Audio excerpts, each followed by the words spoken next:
ओम शांति।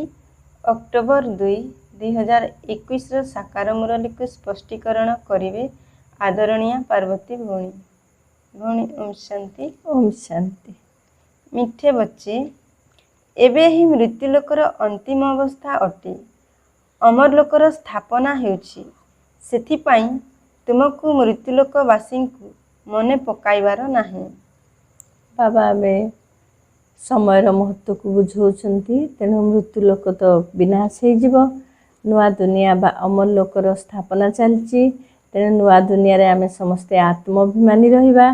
तेणु आमे ए दुनियार कौन सी भी संबंधी मानकु आमे आत्मिक दृष्टि देखिबा। जदि आमे सेमानकु आत्मा दृष्टि देखिबा ताहले बाबांकर जो श्रीमत एबे मृत्युलोकर काहाकु याद कर नाही यह यथार्थ हेई पारिबो। आजिर प्रश्न, बाबा निजर गरीब पिला मानंकु केउ कथा मने पकाई देउछंती? उत्तर, पिला माने जेतेबेले तुमे माने निर्विकारी अर्थात पवित्र थिलो सेतेबेले बहुत सुखी थिलो। तुम भली धनवान आउ केही नथिले। तुमे माने अपार सुखी थिलो। पृथ्वी आकाश सबु किछि तुम हातरे थिला। एबे बाबा तुम मानंकु पुनर्बार सही भली धनवान साहुकार करिबा पई आसीछंती। बाबा बे मने पकई दउछंती पिला मानंकु तुमे संपूर्ण पवित्र थिलो। पवित्रता सुख शांति सब भरपूर थिला। बहुत साहुकार थिलो बा धनवान थिलो। बाबा बे मने पकई दउछंती पुनः सेही पवित्रता को आमे निज जीवन रे धारण करिबा। आउ वर्तमान मध्य आमे यज्ञर सेवा करी भविष्यत पाई पुणी साहुकार बनिबा। दुई जन पिता रहिछंती, जणे लौकिक अन्य जणे पारलौकिक। लौकिक पितांकर संतान पारलौकिक पितांकु डाकुछंती, हे बाबा। बाबांकर नाम शिव। सेही शिव निराकारींकर पूजा हेउछि। तांकु परम पिता कुहा जाउछि। लौकिक पितांकु सुप्रीम बा परम कुहा जाए नाही। बाबा जी दुई जन पितांक कथा कहउछन्ती। जणे शरीर पिता जाहाकु लौकिक पिता कुहा जाउछि। आउ जणे होउछन्ती आत्मार पिता तांको पारलौकिक पिता कुहा जाउछि। तेणु पारलौकिक पितांकु सुप्रीम फादर कुहा जाउछि। किंतु लौकिक पितांकु सुप्रीम कुहा जिवो नाही। तेणु पारलौकिक पिता जहाकु सुप्रीम सोल बा परमात्मा कुहा जाए, सुप्रीम फादर कुहा जाए, तांकु आमे समस्ते मने पकई थांती। आमर लौकिक पिता थिले मध्य आमे पारलौकिक पितांकु मने पकई थांती। कारण पारलौकिक पिता केवल आमको दुखर मुक्त करी अविनाशी सुख शांति दे थांती बा मुक्ति जीवन मुक्तिर वरदान दे थांती। तेणु पारलौकिक पितांकु मने पकेले केवल आमे पतितृ पावन बनी थांती। डाकुछंती, हे ईश्वर पिता, नेत्रहीन को नेत्र दियो, तेबे आमे निजर पितांकु चिन्हि पारिबु। भक्ति मार्ग रे आमे अंध होई धक्का खाउछु। एबे एही धक्का खाइबारु मुक्त कर। बाबा ही कल्प कल्प आसी भारत को स्वर्ग करुछंती। बाबा कल्प कल्प आसी भारत को स्वर्ग करुछंती कि भली ना परम पिता परमात्मा ब्रह्मा को तन रे प्रवेश करी आमको तांकर परिचय देले। तेणु पारलौकिक पिता तो परमात्मा शिव। तेणु ब्रह्मा बाबा होउछंती आमर अलौकिक पिता। तेणु बाबा कहउछंती आमे केते धक्का खाउथिले। नयनहीन को राह दिखाओ प्रभु बोली आमे गीत मध्य गाउथिले। तेणु से ज्ञान नेत्र देवा पई परमात्मा वर्तमान आसीचंती। सेथिपई परमात्मा को मध्य त्रिनेत्री बोली मध्य कुहा जाय थाए। एबे पर्यंत मध्य लक्ष्मी नारायणंकर मंदिर तैयारी करुछंती। किंतु लक्ष्मी नारायणंकर राज्य केबे थिला? सेमाने किपरि राज्य पाइथिले ए कथा केही जानि नहांती। पूजा करुछंती किंतु जानि नहांती। तेबे यह अंधश्रद्धा हिला ना। सेमाने शिवंकर लक्ष्मी नारायणंकर पूजा करुछंती किंतु यहांकर जीवन कहानी केही जानि नहांती।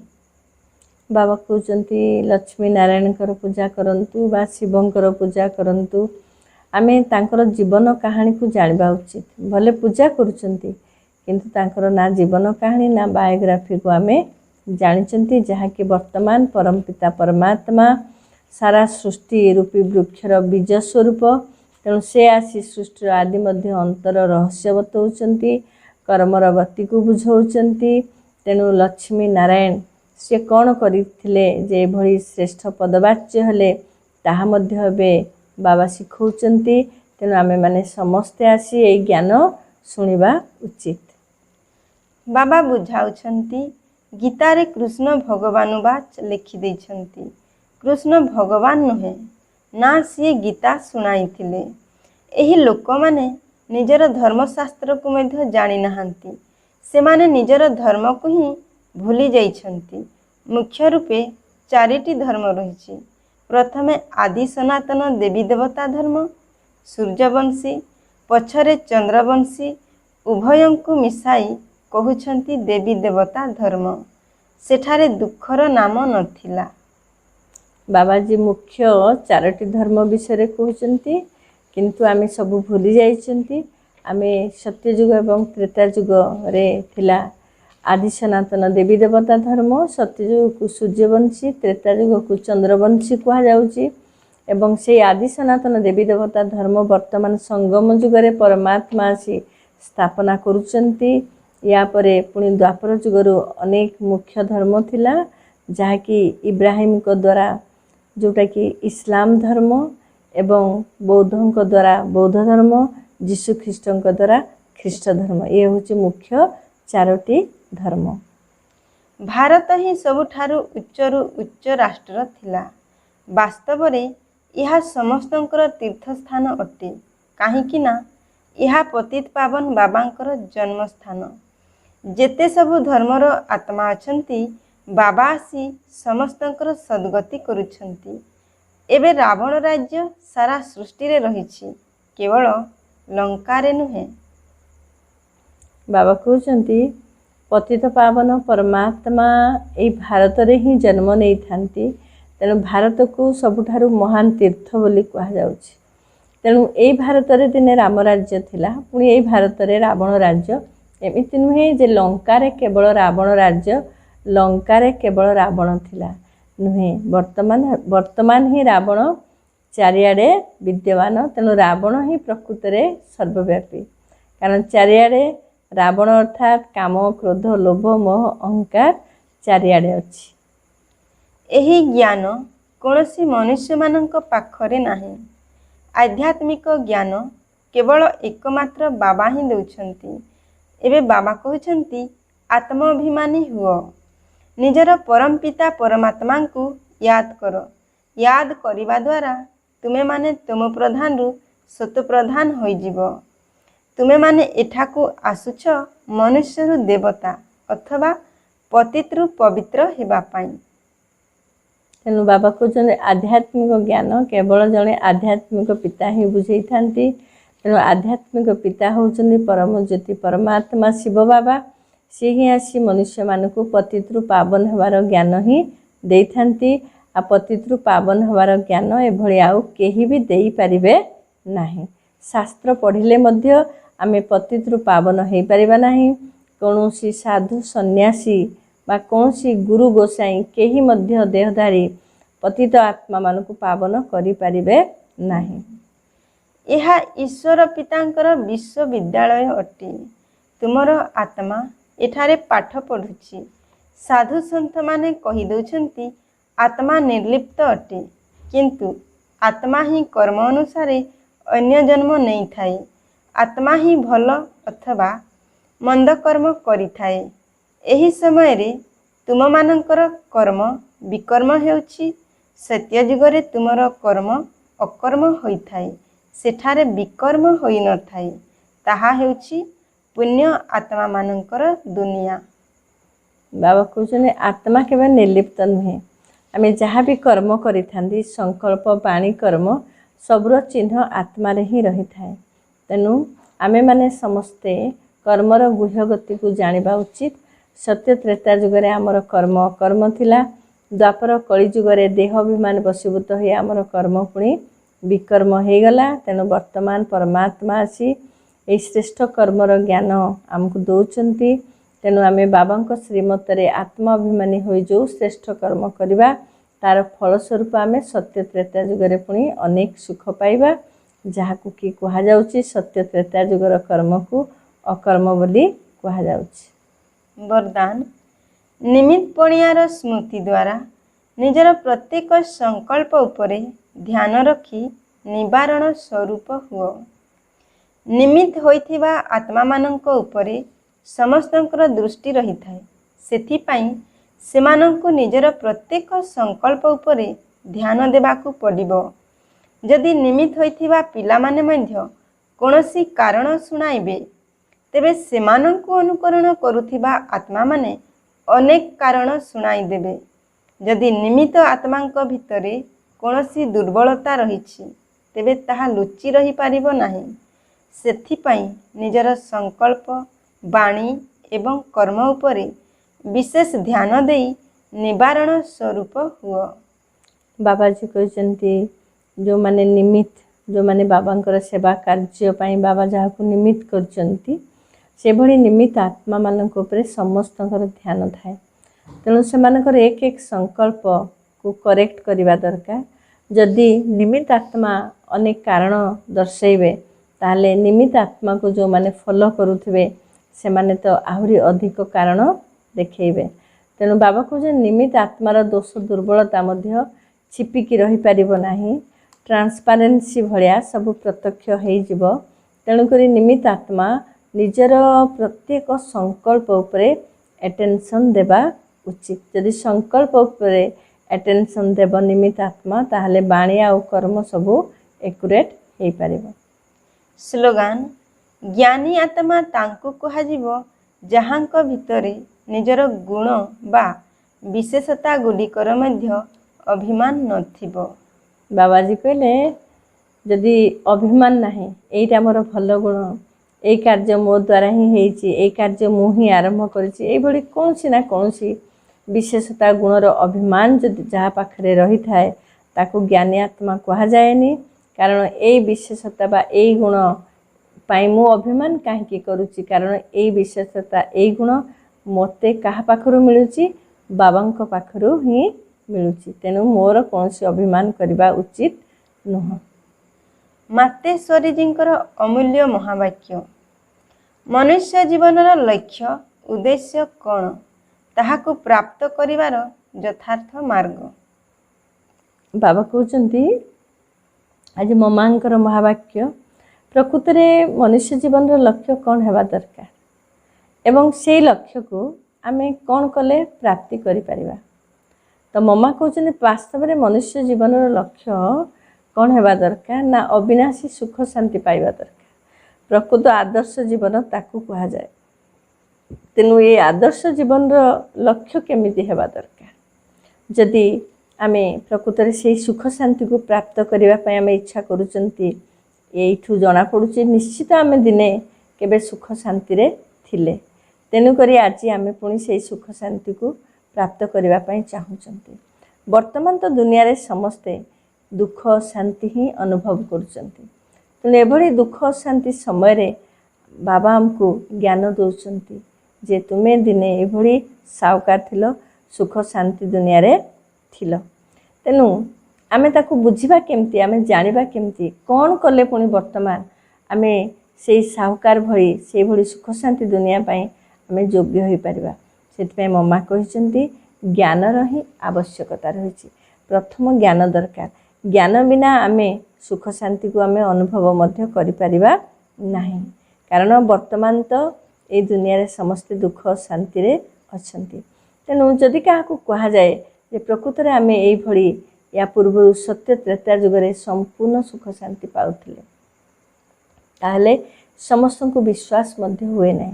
तेणु मम्मा कहिसंती जदि रात्रि पर दिन, दिन पर रात्रि ताकू आमे आराम रे ग्रहण करि पारुचंती। आमे केही कंप्लेन करू नाहंती जे मु दिन देखि नाही, मु केमिति विश्वास करिवि जे ई रात्रि पर दिन आसीबो बोली। तो ठीक से भली जेमती जीवनर अवस्था बाल्य, किशोर, युवा, वृद्धा अवस्था ସେଇଭଳି এই ସୃଷ୍ଟିର ମଧ୍ୟ ଏଇଭଳି ଚାରିଟା ଅବସ୍ଥା ଦେଇ ଗତି କରୁଛି। ତେଣୁ ସତ୍ୟ, ତ୍ରେତୟା, ଦ୍ୱାପର, କଳି। ତେଣୁ କଳି ପରେ ପୁଣି ସତ୍ୟ ଯୁଗ ଆସିବ। ସେଥିପାଇଁ ବାବା ଯେଉଁ ଆମକୁ ଜ୍ଞାନ ଦେଇଛନ୍ତି, ଏଇ ଜ୍ଞାନକୁ ହିଁ ଆମେ ଜୀବନରେ ଯଦି ଧାରଣ କରିବା ତାହେଲେ ଆମର ଯେଉଁ ଅବିନାଶୀ ସୁଖ ଶାନ୍ତି ପାଇବାର ରାସ୍ତାକୁ ଆମେ କ୍ଲିୟର କରିପାରିବା ଏବଂ ଆମେ ଅବିନାଶୀ ସୁଖ ଶାନ୍ତି ମଧ୍ୟ ପ୍ରାପ୍ତ କରିପାରିବା। ନିରାକାରୀ ଦୁନିଆ, ଆକାରୀ ଦୁନିଆ ଓ ସାକାରୀ ଦୁନିଆର ବିସ୍ତାର।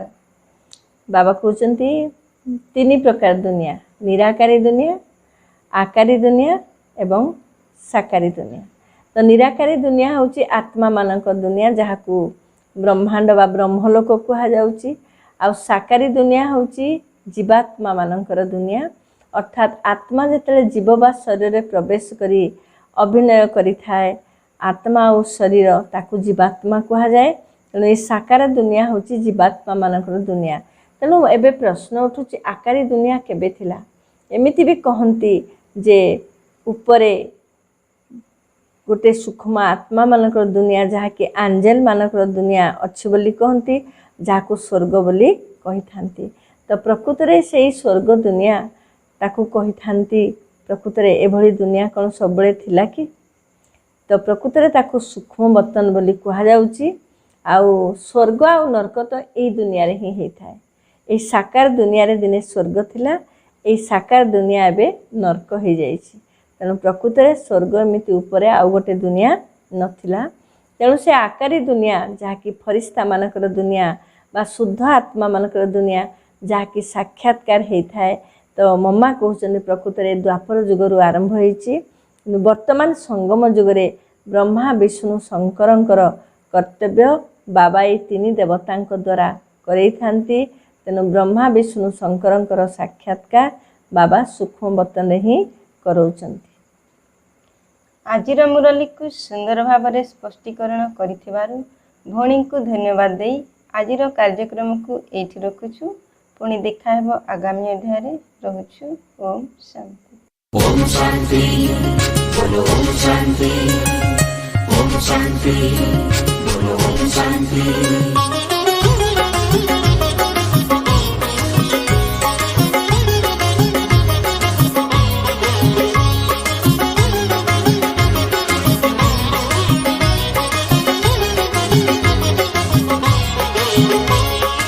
ओम शांति बोलो ओम शांति, ओम शांति बोलो ओम शांति।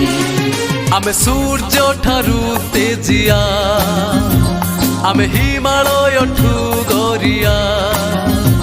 आमे सूर्य ठारू तेजिया, आमे हिमालय ठू गोरिया। निद अलस भांगी आमे उठिचु जागी, करू नुआ जुगर आह्वान। आमे शिव सन्तान, आमे शिव सन्तान। आमे सूर्य ठारू तेजिया, आमे हिमालय ठू गोरिया।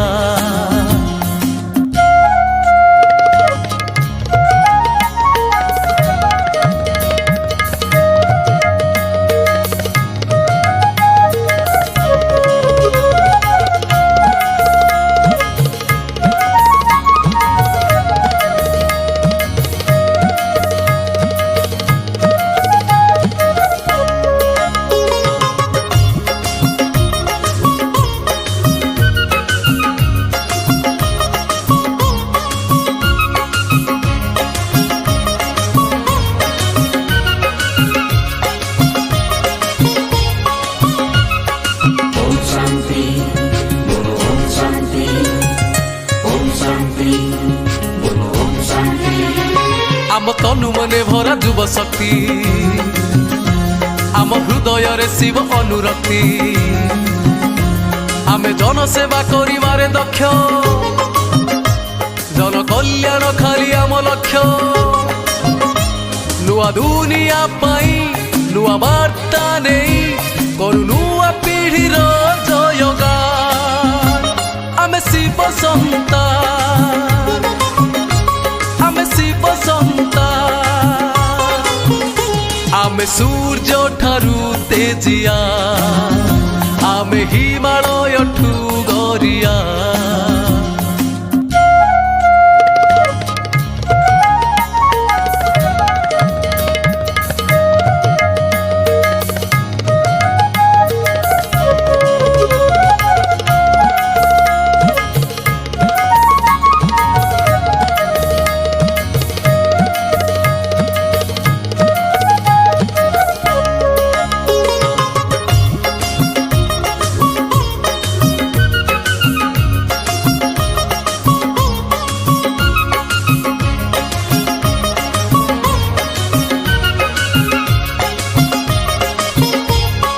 ओम शांति बोलो ओम शांति ओम शांति बोलो ओम शांति आमे होई गले होई जीवु निस्व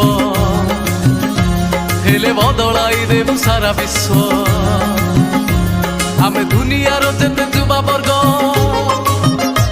मिसी मर्त्यकु करि देबु स्वर्ग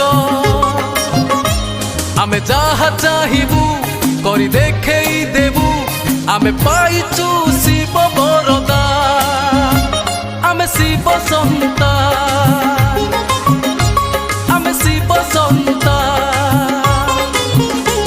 आमे सूर्य ठारू तेजिया आमे हिमालय ठू गरिया आमे सूर्य ठारू तेजिया आमे हिमालय ठू गरिया निद अलस भागी आमे उठिचु जागी करू नुआ जुगर आह्वान आमे शिव सन्तान आमे शिव सन्तान आमे शिव सन्तान आमे शिव सन्तान ओम शांति बोलो ओम शांति